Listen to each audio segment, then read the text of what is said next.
என்னுடைய போர்ட்ஃபோலியோவை உங்களுக்கு ஓப்பன் பண்ணி காமிக்கிறதுக்கான காரணம் என்னன்னா, ஒரு லிஸ்ட் ஆஃப் ஸ்டாக்ஸை கிரியேட் பண்ணி வளவலன்னு அதை பத்தி மட்டும் பேசாம நானும் அந்த ஸ்டாக்ல இன்வெஸ்ட் பண்ணியிருக்கேன். அதனாலதான் இந்த லிஸ்ட் ஆஃப் ஸ்டாக்ஸ் நான் யூஸ் பண்ணி ஒரு 1 crore போர்ட்ஃபோலியோ கிரியேட் பண்ணி உங்ககிட்ட காட்ட போறேன். சரியான ஸ்டாக் செலெக்ஷன், பேஷன்ஸ் இந்த மார்க்கெட், இது ரெண்டுமே இருந்ததுன்னா 1 கோடிலாம் சும்மா. Hello investors, welcome to today's video. என்னோட லாஸ்ட் வீடியோல பாத்தீங்கன்னா நான் வந்து ஒரு லிஸ்ட் ஆஃப் ஸ்டாக்ஸ் ரெடி பண்ணி சரவடி லிஸ்ட் நேம் கொடுத்து 7 ஸ்டாக்ஸ் கிட்டத்தட்ட இருக்கு. அந்த ஸ்டாக்ஸோட எல்லா ஃபண்டமெண்டல் டீடைலும் கிளியரா எக்ஸ்பிளைன் பண்ணியிருந்தேன். அந்த ஸ்டாக்ஸ்ல நான் ஏன் இன்வால்வ் ஆகிறேன்னு சொல்லியிருந்தேன். இன்னைக்கு இந்த வீடியோல என்னுடைய போர்ட்ஃபோலியோ உங்களுக்கு காட்ட போறேன். அதாவது ஒரு போர்ட்ஃபோலியோ செப்பரேட்டா கிரியேட் பண்ணிருக்கேன். அந்த போர்ட்ஃபோலியோ இந்த 7 ஸ்டாக்கு மட்டும் ஸ்பெஷலா வச்சிருக்கேன். நான் இந்த ஸ்டாக்ஸ்ல தொடர்ந்து எஸ்ஐபி மூலமா இன்வெஸ்ட் பண்ண போறேன். எஸ்ஐபின்றது சிஸ்டமேட்டிக்கா இன்வெஸ்ட் பண்றது. பட் நான் சிஸ்டமேட்டிக்கா பண்ண போறது இல்லை. எப்பப்பெல்லாம் ஆப்பர்ச்சுனிட்டி கிடைக்குதோ அப்பப்பெல்லாம் ஸ்டாக்ஸ் இன்வால்வ் ஆக போறேன். அதனால இந்த வீடியோல அந்த ஸ்டாக்ஸ் எந்தெந்த பொசிஷன்ல நான் வாங்கி வச்சிருக்கேன் உங்கள்கிட்ட காட்ட போறேன். நீங்க இந்த வீடியோ பார்த்துட்டு இருக்கும்போது கமெண்ட்ல நீங்க என்ன சொல்லணும்னா, நீங்க இந்த ஸ்டாக்ஸ் இன்வெஸ்ட் பண்ணிருக்கீங்களான்னு தயவுசெய்து சொல்லுங்க. எந்தெந்த ஸ்டாக்ஸ்ல எந்தெந்த பொசிஷன் வாங்கிருக்கேன்னு சொல்லுங்க. அது மட்டும் இல்லாம ஒரு முக்கியமான டிஸ்க்ளைமர், நான் இந்த ஸ்டாக்கை உங்களை வாங்குங்கன்னு வற்புறுத்தல. நீங்க இந்த ஸ்டாக்ஸ்ல இன்வால்வ் ஆகணும்னா தயவு செய்து உங்களோட ஃபினான்ஷியல் அட்வைசர்கிட்ட கேட்டுட்டு உங்களுடைய ஓன் அனாலிசிஸை செஞ்சுட்டு அதுக்கப்புறம் ஸ்டாக்ஸ் இன்வால்வ் ஆகுங்க. Let's start the video. இப்போ நீங்க ஸ்கிரீன்ல பாக்குறது தான் என்னோட போர்ட்ஃபோலியோ. ஆக்சுவலா வந்து பாத்தீங்கன்னா நான் முன்னாடியே சொன்ன மாதிரி இந்த சரவடி லிஸ்ட்டுக்கு மட்டுமே ஒரு செப்பரேட் ஒரு போர்ட்ஃபோலியோ, அதாவது நான் வந்து ஒரு அக்கௌண்டே ஓப்பன் பண்ணியிருக்கேன். நீங்கள் ஸ்க்ரீனில் பார்க்கலாம். என்னோட ஃபண்டில் பார்த்தீங்கன்னா இப்போதைக்கு பார்த்தீங்கன்னா ஒரு 27,000 rupees ஃபண்டில் இருக்குது. டேஷ்போர்டை பார்க்கலாம். ஸோ அதான் என்னோட ஈக்விட்டி மார்ஜின் அவைலபிள், என்கிட்ட இருக்க கேஷ் தான் மார்ஜின் அவைலபிளாக காட்டுது. ஹோல்டிங்ஸில் பார்த்தீங்கன்னா மொத்தம் 7 ஸ்டாக்ஸ். நீங்கள் லெஃப்ட் சைடில் பார்க்கலாம். வாட்ச் லிஸ்ட்லேயே வெறும் 7 ஸ்டாக்ஸ் தான் ஆட் பண்ணி வச்சிருக்கேன். அதுக்கு மேலே வேறு எந்த ஸ்டாக்ஸும் நான் ஆட் பண்ணலை. ஹோல்டிங்ஸ் 7 ஸ்டாக் இங்கே காட்டுது. ஆல்ரெடி பிஎல்ஏ பார்த்தீங்கன்னா ஆல்மோஸ்ட் 3.84% ப்ராஃபிட்ல இருக்கு. ஸோ பொசிஷனில் பார்த்துடலாம் நம்ம. சாரி, ஹோல்டிங்ஸில் போயிடலாம். ஹோல்டிங்ஸ் நீங்கள் பார்க்கலாம். ஆல்பபெட்டிக் ஆர்டரில் இந்த 7 ஸ்டாக்ஸுமே நான் என்னென்ன பொசிஷனில் வாங்கியிருக்கேன்னு காட்டுது. ஃபர்ஸ்ட் ஸ்டாக் பார்த்தீங்கன்னா அப்பர் இண்டஸ்ட்ரீஸ். ஆல்மோஸ்ட் நான் வாங்கின ப்ரைஸ்லேருந்து கிட்டத்தட்ட 11% ப்ராஃபிட்ல இருக்கு. ஸோ அதனால் இப்போ நான் இதில் இன்வால்வ் ஆக போகிறது இல்லை. அடுத்ததாக பார்த்தீங்கன்னா கேன்ஃபின் ஹோம். இதுவும் பார்த்தீங்கன்னா பாசிட்டிவ் தான் இருக்கு. பட் ஓகே, நம்ம இந்த ஸ்டாக்ஸ்ல வந்து பார்த்தீங்கன்னா ஒரு 2 குவாலிட்டி தான் வாங்கணும். இன்வெஸ்ட் பண்ணியிருக்க அமௌண்ட்டே பார்த்தீங்கன்னா ஒரு 1,700 ரூபாய் தான் இன்வெஸ்ட் பண்ணியிருக்கோம். அடுத்ததாக கேப்லின் பாயிண்ட். கேப்லின் பாயிண்ட்லேயும் பார்த்தீங்கன்னா ஒரே ஒரு குவாலிட்டி தான் வாங்கியிருக்கேன். ஐ மீன் ஆல்மோஸ்ட் ஒரு 2,000 rupees வந்து இந்த ஸ்டாக் ப்ரைஸ் இருக்கு. அதனால வந்து ஒரு குவாலிட்டி தான் வாங்கியிருக்கேன். நெட் சேஞ்சஸ் பார்த்தீங்கன்னா 1% மைனஸ் இருக்கு. இப்போதைக்கு இதில் இன்வால்வ் ஆக வேணாம். அடுத்து வந்து குஜராத் எக்ஸ்போர்ட் லிமிடெட், அதாவது குஜராத் அம்புஜா எக்ஸ்போர்ட் லிமிடெட். இது வந்து பார்த்தீங்கன்னா லாஸ்ட் ஃப்ரைடே வந்து பார்த்தீங்கன்னா ஆல்மோஸ்ட் ஒரு 4% வந்து நெகட்டிவ்ல இருக்கு. பட் ஓவரால் பிஎல் வந்து பார்த்தீங்கன்னா ஒரு 2.3% தான். இந்த கம்பெனில எல்லாமே நான் வந்து பார்த்தீங்கன்னா கொஞ்சம் கொஞ்சமாக எப்பப்பெல்லாம் ஆப்பர்ச்சுனிட்டி கிடைக்குதோ அப்பப்பெல்லாம் இன்வால்வ் ஆக போறேன். ஸோ இதுதான் வந்து என் ஸ்ட்ராட்டஜி. என் ஸ்ட்ராட்டஜி என்னன்னா 1 crore போர்ட்ஃபோலியோ பில்ட் பண்ணணும். 1 crore போர்ட்ஃபோலியோ பில்ட் பண்ணணும்னா இந்த 7 ஸ்டாக்ஸ்ல மட்டும்தான் நான் வந்து ஒரு 1 crore போர்ட்ஃபோலியோ பில்ட் பண்ணுவேன்னு சொல்ல வரல. இந்த கம்பெனிஸ் எல்லாமே ஒரு டெட் ஃப்ரீ கம்பெனி. அதனால தான் நான் வந்து துணிஞ்சு இறங்கியிருக்கேன். அஃப்கோர்ஸ் ஸ்மால் கேப் கம்பெனியா இருக்கலாம். பட் ஹவவர் இது வந்து ஒரு டெட் கேப் கம்பெனின்றதால கடன் இல்லாத ஒரு கம்பெனி கிட்ட என்னுடைய பணத்தையும் கொடுத்து நீங்க வந்து பெருக்குங்கன்னு சொல்றதுல எனக்கு கவலை இல்லைன்னு நினைக்கிறேன். அதனால இன்வால்வ் ஆயிருக்கேன். But at the same time நான் வந்து ஒரு 1 லட்ச ரூபா, 2 லட்ச ரூபா, 10 லட்ச ரூபா போட்டு இன்வெஸ்ட் பண்ணல. கொஞ்சம் கொஞ்சமா இன்வெஸ்ட் பண்ண போறேன். எப்பப்பெல்லாம் ஆப்பர்ச்சுனிட்டி கிடைக்குதோ அப்பப்பெல்லாம் இன்வெஸ்ட் பண்ண போறேன். ஈவன் நீங்க பார்க்கலாம், இந்த ஸ்டாக்ஸ்ல நான் இன்வெஸ்ட் பண்ண ஆரம்பிச்சு ஆல்மோஸ்ட் ஒரு 2 weeks இருக்கும்.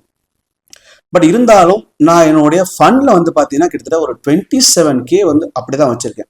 நான் நினைச்சிருந்தா மொத்தமா வாங்கிருக்கலாம். பட் ஏன் வாங்கலைன்னா ஓவராலா இன்வெஸ்ட் பண்ணிருக்க அமௌண்ட்டே பார்த்தீங்கன்னா ஆல்மோஸ்ட் ஒரு 22 தான். நீங்க பாருங்க, டோட்டல் இன்வெஸ்ட் பண்ணது பார்த்தீங்கன்னா ஒரு 22 தான். பட் ஏன் வந்து நான் மொத்த பணத்தை இன்வெஸ்ட் பண்ணலைன்னா ஆப்பர்ச்சுனிட்டியாக வெயிட் பண்றது தான் ஒரு சரியான ஸ்ட்ராட்டஜி. நம்ம வாங்கிருக்க ப்ரைஸ்ல இருந்து ஏதாவது கம்மியா இருந்ததுன்னா, ஏதாவது ஒரு நியூஸ் காரணமா, ஏதாவது ஒரு கிராஷ் காரணமா நமக்கு வந்து ஒரு ஆப்பர்ச்சுனிட்டி கிடைச்சுன்னா அப்போ பணம் இருக்காதுன்றதாலதான் நான் வந்து ஒரு 27K அப்படியே வச்சிருக்கேன். அது மட்டும் இல்லாம மந்த்லி எப்பப்பெல்லாம் பணம் கிடைக்குதோ என் ஃபண்ட்லயும் ஆட் பண்ணிட்டே இருப்பேன். ஸோ இந்த ஒரு ஸ்ட்ராட்டஜி பேஸ் பண்ணி தான் ஒரு 1 crore போர்ட்ஃபோலியோ நான் பில்ட் பண்ண போறேன். எல்லாரும் சொல்லுவாங்க 1 crore போர்ட்ஃபோலியோ பில்ட் பண்ணணும்னா என்ன பண்ணணும், நீங்க வந்து மாசம் வந்து ஒரு எஸ்ஐபி பண்ணுங்க, ஒரு 10,000 rupees எஸ்ஐபி பண்ணுங்க, இல்ல 15,000 எஸ்ஐபி பண்ணுங்க. 50,000 எஸ்ஐபி பண்ணா வந்து எவ்வளவு நாள்ல வந்து உங்களுக்கு வந்து 1 crore போர்ட்ஃபோலியோ பில்ட் பண்ண முடியும். அட் வாட் % இன்ட்ரெஸ்ட், அதாவது இயர்லி 10% இன்ட்ரெஸ்ட், 12% இன்ட்ரெஸ்ட் சொல்லுவாங்க. பட் நான் இந்த வீடியோவை ஒரு சீரியஸா வச்சுக்கிட்டு 1 crore போர்ட்ஃபோலியோவை எப்படி பில்ட் பண்ண போறேன்னு உங்ககிட்ட தொடர்ந்து ஷேர் பண்ண போறேன். அதனால வீடியோவை தொடர்ந்து வாட்ச் பண்ணுங்க. உங்க வாட்ச் லிஸ்ட்ல நீங்க வந்து என்னோட வாட்ச் லிஸ்ட் ஆட் பண்ணி வைக்கிறேன். வீடியோ தொடர்ந்து வாட்ச் பண்ணுங்க.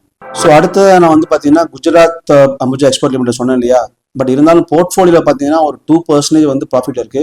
கான்சாய் நெரோலக் இந்த ஸ்டாக்கு நம்ம போர்ட்ஃபோலியோல ஒரு 4% டவுன் இருக்கு. ஆவரேஜ் காஸ்ட் வந்து பார்த்தீங்கன்னா 244 வாங்கிக்கும். லேட்டஸ்ட் ட்ரேடிங் ப்ரைஸ் வந்து பார்த்தீங்கன்னா 233 சாரி. ஸோ 10 குவான்டிட்டி இருக்கு. ஆல்மோஸ்ட் 2400 இன்வெஸ்ட் பண்ணியிருக்கோம் இல்லையா. ஸோ இந்த ஸ்டாக் வந்து ஒரு ஜிடிடி கிரியேட் பண்ணுவோமா?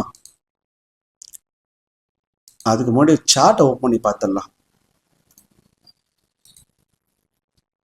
சார்ட் ஓப்பன் பண்ணி பார்த்துடலாம்.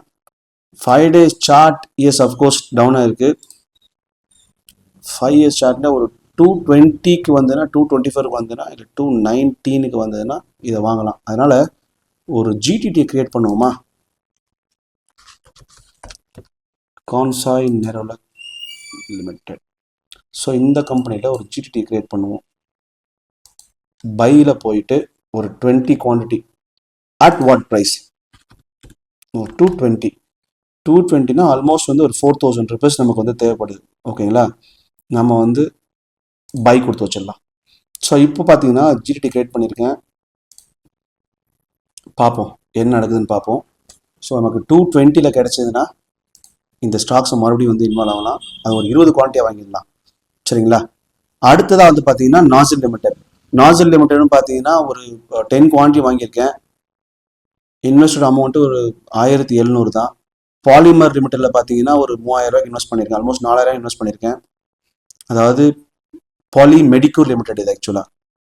ஸோ பாலி மெடிக்யூர்னு பார்த்தீங்கன்னா ஆல்மோஸ்ட் வந்து ஒரு நல்ல ஜோனில் தாங்க இருக்குது. இதில் இப்போ வந்து பொறுமையாக வந்து நம்ம கொஞ்சம் கொஞ்சமாக இன்வால்வ் ஆனால் டெஃபினட்டாக வந்து ஒரு போர்ட்ஃபோலியோ பில்ட் பண்ண முடியும். ஓகே ஃப்ரெண்ட்ஸ், என்னுடைய போர்ட்ஃபோலியோவை உங்களுக்கு ஓப்பன் பண்ணி காமிக்கிறதுக்கான காரணம் என்னென்னா, ஒரு லிஸ்ட் ஆஃப் ஸ்டாக்ஸை கிரியேட் பண்ணி வளவலன்னு அதை பற்றி மட்டும் பேசாமல் நானும் அந்த ஸ்டாக்ல இன்வெஸ்ட் பண்ணியிருக்கேன். நீங்க நினைக்கலாம் ஒரு குவான்டிட்டி 2 குவான்டிட்டி தானே, பட் அது கிடையாது என் ஸ்ட்ராட்டஜி. கொஞ்சம் கொஞ்சமா இதில் இன்வெஸ்ட் பண்ணி நல்ல இந்த ஸ்டாக்ஸை வாட்ச் பண்ணி ஒரு நல்ல ஒரு போர்ட்ஃபோலியோ கிரியேட் பண்ணணுன்றது தான் என்னோட எய்ம். அதை தொடங்கியிருக்கேன், அதை உங்கள்கிட்ட ஷேர் பண்றேன். ஸோ அதனாலதான் உங்களுக்கு போர்ட்ஃபோலியோ டேட்டா ஓப்பன் பண்ணி காமிச்சிருக்கேன். ஏன்னா சும்மா கேமரா முன்னாடி உட்காந்துக்கிட்டு வெறும் லிஸ்ட் ஆஃப் ஸ்டாக்ஸை மட்டும் பேசிட்டு போறது எனக்கு விருப்பம் இல்லை. நம்ம அந்த ஸ்டாக்ஸை இன்வால்வ் ஆகிறோம், அதனாலதான் அதை பத்தி பேசுறோன்றது உங்களுக்கு தெரியணும். அதனாலதான் உங்களுக்கு போர்ட்ஃபோலியோ ஓப்பன் பண்ணி காமிச்சேன். சரவடி லிஸ்ட்ல வேற ஏதாவது ஸ்டாக் ஆட் பண்ணலாம்னு நீங்க நினைச்சீங்கன்னா கமெண்ட்ல சொல்லுங்க. அந்த ஸ்டாக்ஸை கொஞ்சம் அனலைஸ் பண்ணிட்டு உங்கள்கிட்ட நானும் ஷேர் பண்றேன்.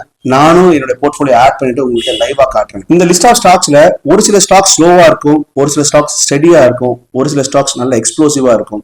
But when they are work together டெஃபினட்டா நம்ம போர்ட்ஃபோலியோவை வேற லெவல் கொண்டு போயிடும். அதனாலதான் இந்த லிஸ்ட் ஆஃப் ஸ்டாக்ஸ் நான் யூஸ் பண்ணி ஒரு 1 crore போர்ட்ஃபோலியோ கிரியேட் பண்ணி உங்ககிட்ட காட்ட போறேன். பட் இதை வந்து பாத்தீங்கன்னா ஒரு லம்சமா உடனே இன்வெஸ்ட் பண்ண போறது இல்லை. எப்பப்பெல்லாம் வந்து நமக்கு ஆப்பர்ச்சுனிட்டி கிடைக்குதோ ஸ்மால் சுச்சுவேஷன்ல ஒரு அக்குமுலேட் பண்றது, ஒரு டிப்ல வந்து வாங்கி போடுறது. ஸோ அந்த மாதிரி நம்ம அக்குமுலேட் பண்ணி தான் ஒரு 1 crore போர்ட்ஃபோலியோ உருவாக்க போறோம். அது மட்டும் இல்லாம இந்த 7 ஸ்டாக்கை வச்சு மட்டும் தான் 1 crore போர்ட்ஃபோலியோ நான் உருவாக்க போறேன்னு கான்ஃபிடண்டா சொல்லல. பட் ஃபியூச்சர்ல ஸ்டாக்ஸை சரவடி லிஸ்ட்ல ஆட் பண்ணவும் வாய்ப்பு இருக்கு. பட் இந்த ஜேர்னில நான் மட்டும் இருந்தா பத்தாது, என்னுடைய மார்க்கெட் மந்திரம் ஃபேமிலியில இருக்க எல்லாருமே இருந்தா பெஸ்டா இருக்குன்ற அந்த காரணத்தாலதான் இந்த போர்ட்ஃபோலியோ நான் உங்கள்கிட்ட வந்து லைவா காமிச்சேன். தொடர்ந்து நீங்க வாட்ச் பண்ணுங்க. டெஃபினட்டா ஒரு 1 crore போர்ட்ஃபோலியோ கிரியேட் பண்றது சாதாரண விஷயம் தான் உங்களுக்கு புரிய வரும். அதாவது சரியான ஸ்டாக் செலெக்ஷன், பேஷன்ஸ் இந்த மார்க்கெட், இது ரெண்டுமே இருந்ததுன்னா 1 கோடிலாம் சும்மாங்க. ஸோ இதான் ஃப்ரெண்ட்ஸ் என்னோட வீடியோ. என்னுடைய 1 crore போர்ட்ஃபோலியோ கிரியேஷனோட ஜேர்னில நீங்களும் ஜாயின் பண்ணிக்கோங்க. ஐ மீன் ஸ்டாக்கை வாங்குங்கன்னு சொல்லல, இந்த வீடியோவை ஜாயின் பண்ணிட்டு வீடியோ தொடர்ந்து பாருங்க. ஃப்ரெண்ட்ஸ் அண்ட் ஃபேமிலிக்கு ஷேர் பண்ணுங்க. இதே மாதிரி இன்னொரு வீடியோல உங்களை தொடர்ந்து சந்திக்கும் வரை உங்கள் சேதுராமன். இது மார்க்கெட் மந்திரம்.